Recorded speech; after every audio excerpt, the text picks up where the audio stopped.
سب سے اولا والا ہمارا نبی، سب سے بالا والا ہمارا نبی، خلق سے اولیاء، اولیاء سے رسول، اور رسولوں سے اعلیٰ ہمارا نبی۔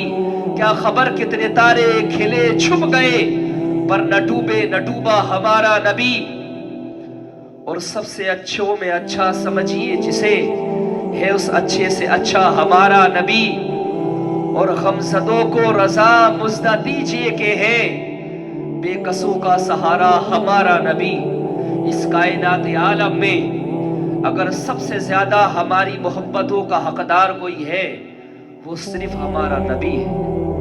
ہماری محبتوں کے جو حقدار ہے وہ صرف ہمارے نبی ہے، اس لیے کہ اس کائنات عالم میں جس طرح سے ہمارے نبی نے ہم سے محبت فرمائی ہے، ایسی مثال اللہ نے جب سے دنیا بنائی ہے اور صبح قیامت تک ایسی مثال نہیں مل سکتی ہے۔ کتابیں اٹھا کے دیکھو اور آنکھ پلٹ کر کے دیکھو، تاریخیں پڑھ کر کے دیکھو، 1,24,000 کم و بیش انبیاء اکرام اللہ رب العزت نے اس دنیا میں بھیجے ہیں، لیکن کسی بھی نبی نے اپنی امت سے اتنی محبت نہیں فرمائی جتنی کہ محبت آمینہ کے چاند نے اپنی امت سے فرمائی ہے۔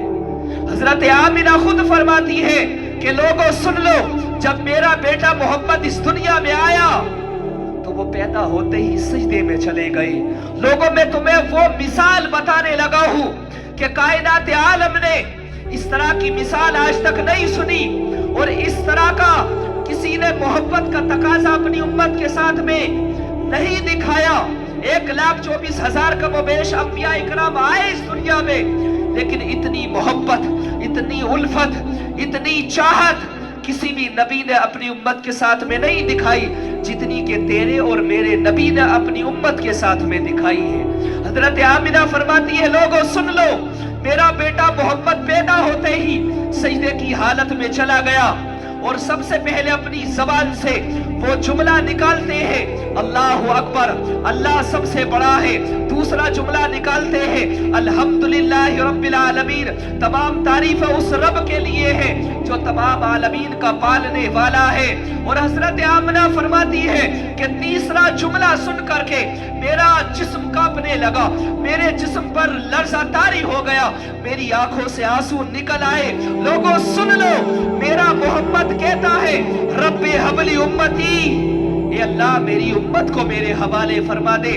بتاؤ لوگوں، اور اپنے دل پر ہاتھ رکھو اور پوچھو اپنے ضمیر سے، پوچھو اپنے دل و دماغ سے کہ پیدا ہوتے ہی کس بچے کو اپنا ہوش رہتا ہے؟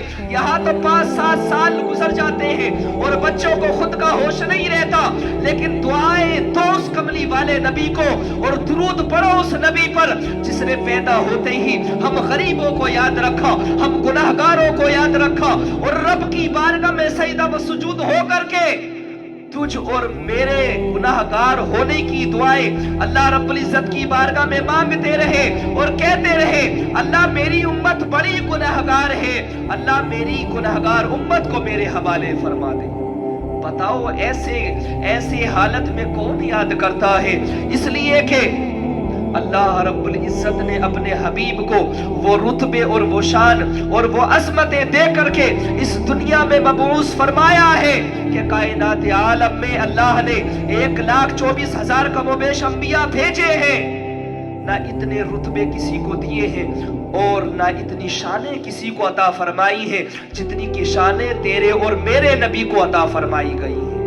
اور دوسری مثال، ایک تو یہ مثال کہ پیدا ہوتے ہی تیرا اور میرا نبی سجدے میں جاتا ہے اور تیرے میرے لیے دعائیں کرتا ہے، اللہ کی بارگاہ میں فریاد کرتا ہے۔ اور دوسری مثال حضرت فضل بن عباس رضی اللہ تعالیٰ عنہ فرماتے ہیں کہ میرا دل چاہتا تھا کہ میں اپنے نبی کو خود اپنے ہاتھوں سے قبر مبارک میں اتاروں۔